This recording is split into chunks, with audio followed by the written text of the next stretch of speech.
I'm Kyle Hilliard. This is Wade Wojcik. Hello. I reviewed Legend of Zelda Breath of the Wild. I'm a big fan of the series. Wade is also a huge fan of the series. A little bit.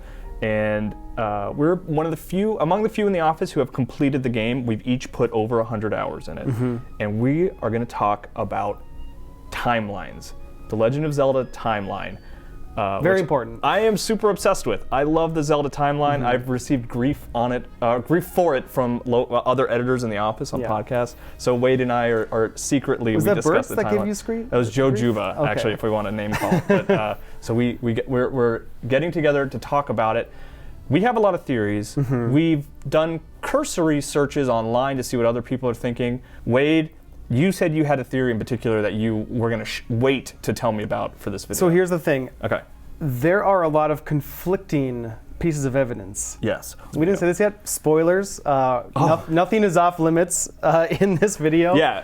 If you'll want to wait to watch this video until after you've beaten the game. At least beaten the game. Yes. There are a lot of nice little pieces of evidence in the game itself. So one of the key memories, is the first one chronologically, where Zelda is performing a ceremony on Link, and she uses the phrase, "Whether skyward bound, adrift in time, or steeped in the glowing embers of twilight, the sacred blade is forever bound to the soul of the hero." So she references Skyward Sword, Ocarina of Time, and Twilight, as if that is part of the mythology of Hyrule up to this point. So we know it takes place after those three games, and according to Hyrule Historia, it takes place in the timeline where Link goes back in time during Ocarina to warn Zelda against Ganon, the childhood timeline, quote unquote. The same one is Majora's Mask and Twilight Princess, and then the Four Swords Adventures. So you think it takes place in the timeline where the hero wins, but he remains a child? I'm not saying that yet. Okay. I'm just saying that's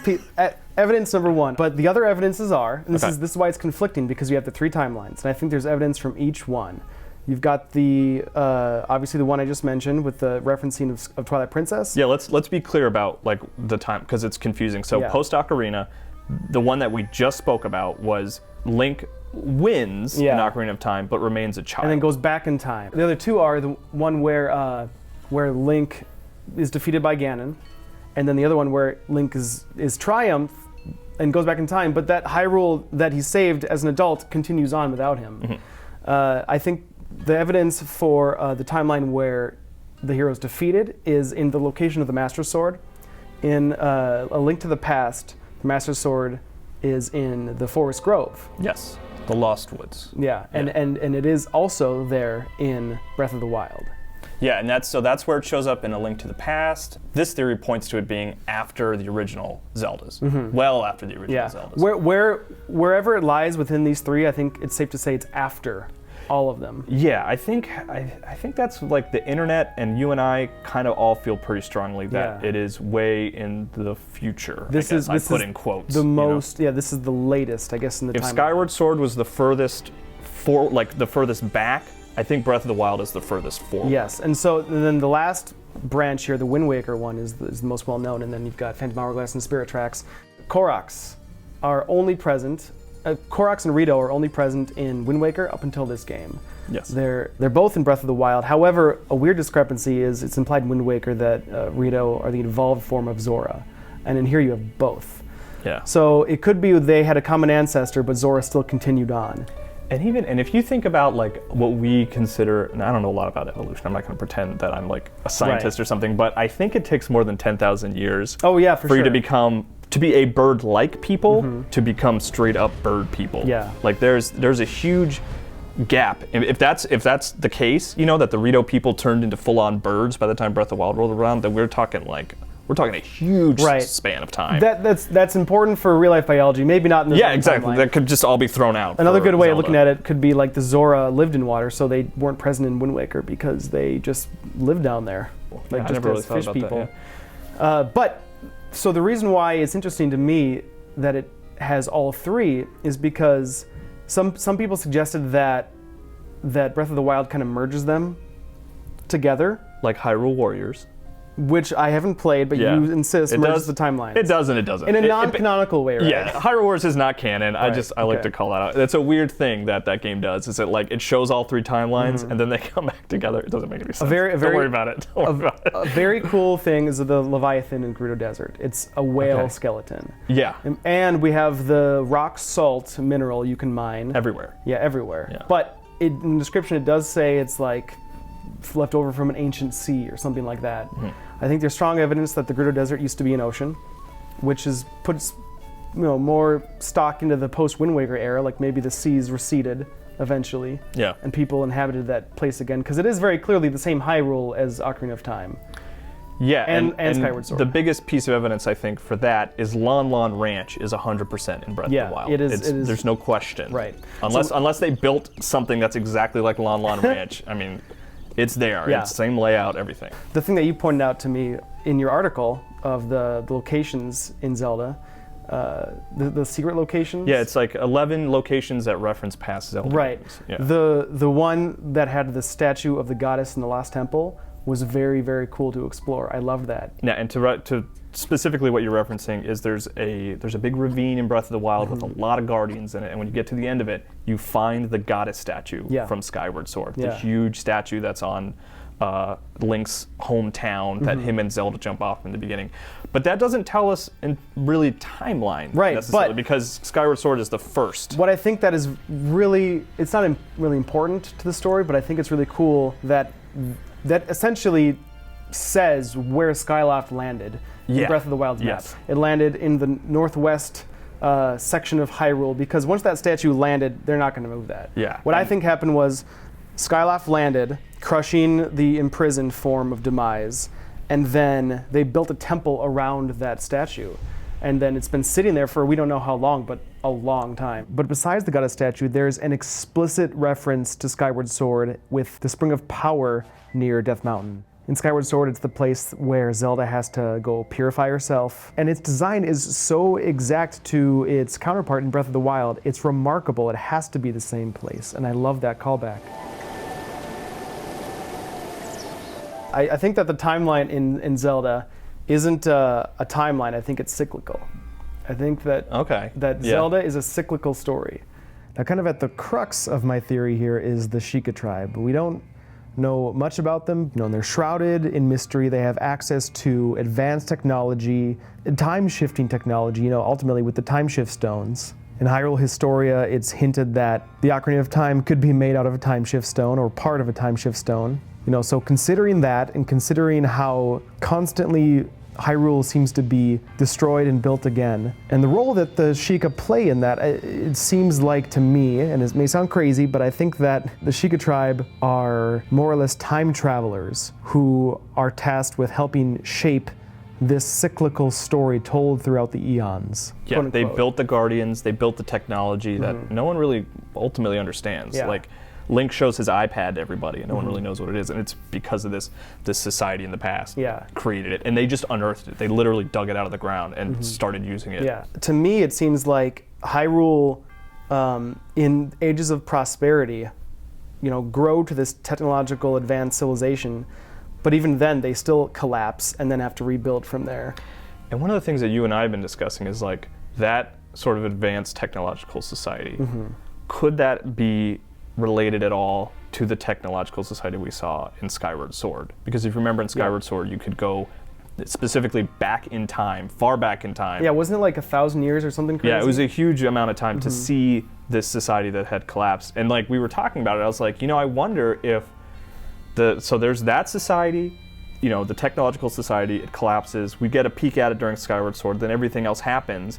And I wonder if the events of Breath in the Wild, if the royal family who's digging up this technology to try to prepare to fight Ganon, I wonder if that's them finding that technology that Skyward Sword Link saw.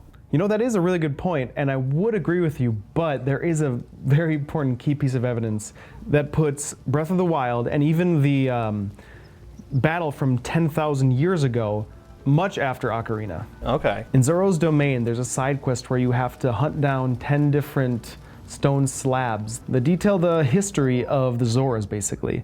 And there's one of them that reads, "Long, long ago, in a past more distant than even the great calamity or the creation of divine beast Varuda, there was a Zora princess named Rudo. The divine beast Varuda, built ages later to face off against Calamity Ganon, was named in honor of Rudo." So, I mean, it's crazy, because that basically means that Hyrule itself is tens or maybe even hundreds of thousands of years old. Yeah, and I also, something I call out in my written feature that references past games, there's a lot of places that are slightly misspelled versions of things. Like the Minshi Woods could be Minish Cap. There's a Tingle Island, but Tingle is spelled differently. Yeah, and stuff. it's really hard to gauge how deliberate or how negligent they're being with this. Well, I like to say, I think that, like, I've said this a couple times in the office, I think, like, you and I and other fans, I think we care more about the Zelda timeline than Nintendo does. Yeah, and you know, I do think that is true with some of the games like Spirit Tracks and maybe Four Swords Adventures, but because I think they took great care in adding things like the Skyloft statue of the goddess in Lon Lon Ranch, I think they do care about it, but it's so hard to get a grasp on. And maybe that's why they call it the Legend of Zelda, because it's a fabled myth that no one really fully can grasp. And which would explain the misspelled words and stuff like that. No one's quite on the same page. It's always a little different. So you know, when they do make direct sequels like Majora's Mask, they'll call out and say, okay, yeah, this is a direct continuation, and here's the time just going from one story to the next. But besides that, it seems like in each subsequent entry into the series, it doesn't matter how much time, a long time. People forgot. Now it happens again. And like that, it's really cool to unearth things like ancient technology, like the temple, like the Forgotten Temple, like the Leviathan whale bones in the desert.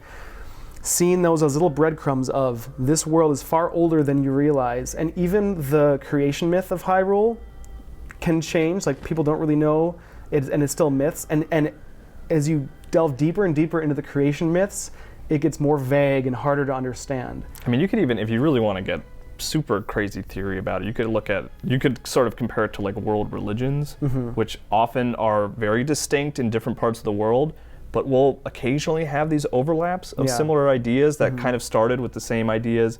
And I wonder if that's kind of their idea for Zelda, is like, there's all these different spots around the world that have similar kind of ideas about where they're from, and some of them are kind of similar, but you know, they went off on this direction, and then this section of the world went off on this direction, which I like. I like how ambiguous it is, and it's always fascinating to me.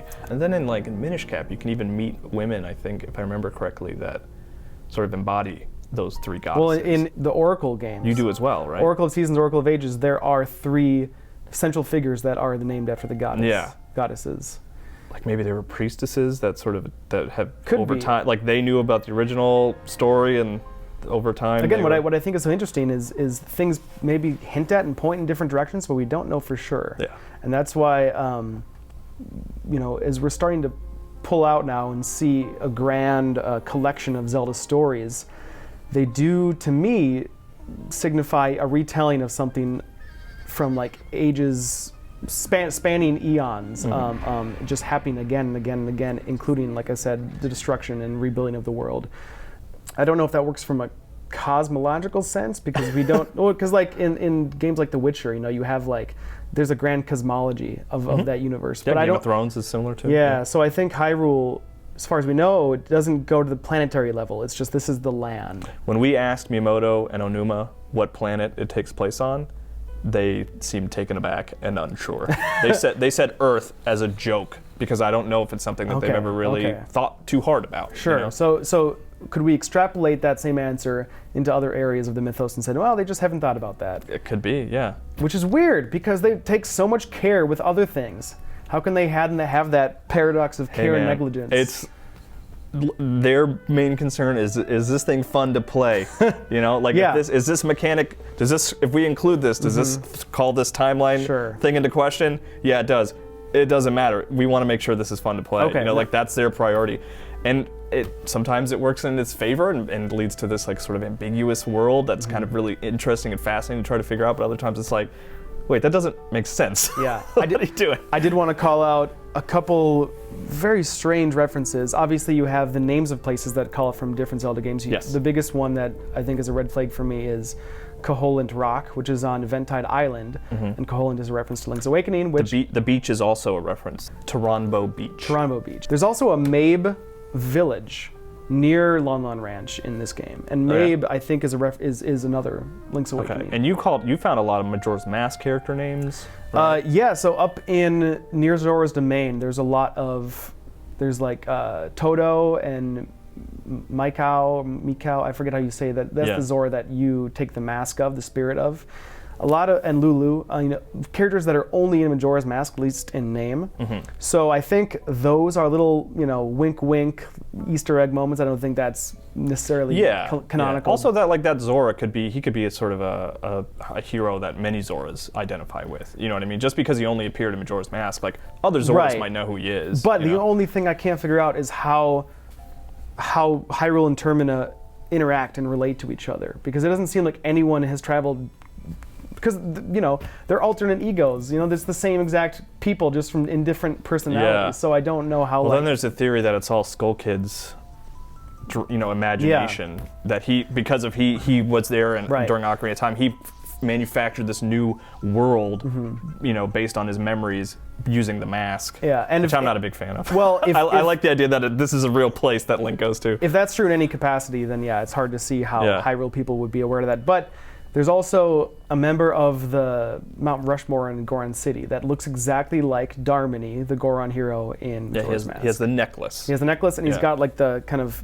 similar hair. It's hard to tell. It's not, when you step back, there's a lot of mist and haze in the way, so you can't make it out clearly. But I saw that and I was freaking out. I'm like, why is this in this game? Again, I think maybe it could be that he's just like this known Goron hero. Yeah. Like all Gorons are familiar with this guy or something. I love that we're making such a fine point on this, and then if you ask like Onuma, he'd be like, I don't know, like he's a cool guy that we put in the game. Yeah, so it's just a fun reference for him. But so to wrap things up. Yeah. Going back to Breath of the Wild. Yes. Are you prepared to like hang your hat on a timeline place? Because I think I have a position that I think I'm happy with. Okay, what's yours? So there's a lot of misspelled places, Minshi, Tingle, all those places.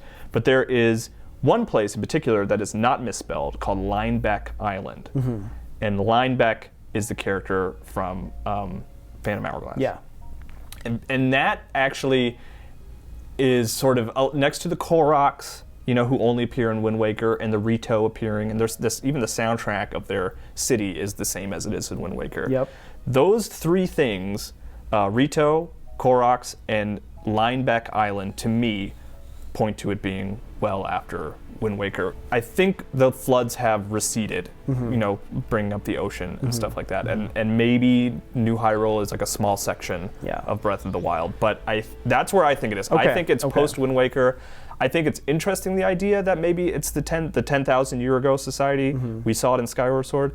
I don't really think that's the case. I just think that's a cool idea. But that's my vote, is post Wind Waker, well after Wind Waker. I think that, and I don't really have this fully fleshed out yet, but I think that as the timeline diverges, I think it can also come back together in this cosmic breathing of the Zelda mythos. No, really, I think Breath of the Wild combines the three of these in such intricate ways that the misspelling one is really good. I like that, as if like the culture of people sort of remember like other things, but like they really remember Linebeck, because like he was a dude that, he was a cool guy, that he was the one non-hero of time that he sucked. He came around in the end. But I think that Breath of the Wild kind of, to me, brings everything back together. So I say that it's tough, because like I like that though, a convergence, like it's bringing everything back together. I'm trying to explain it from a scientific, like sci-fi perspective, but that doesn't work. It doesn't work. You're gonna hurt yourself. Right? No, if you try to do that. Can't. That has no place in Zelda. But I will say that,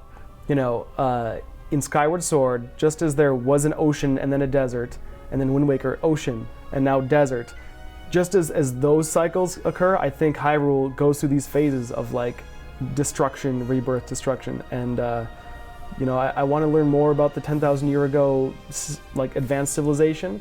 But as far as where that, I was asking you when the game came out, like where did this technology come from? They don't really explain it.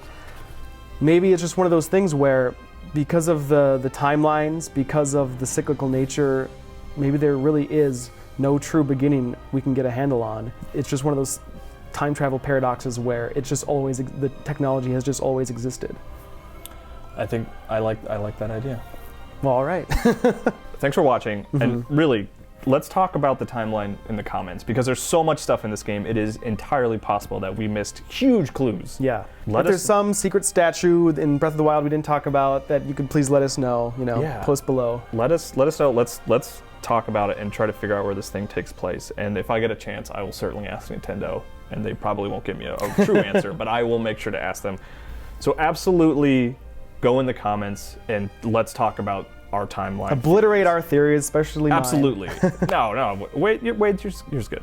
But yeah, there's plenty of stuff that we could have totally missed. That game is so huge. There's so many little things. Please let us know your theories in the comments. And of course, stay tuned to GameInformer.com.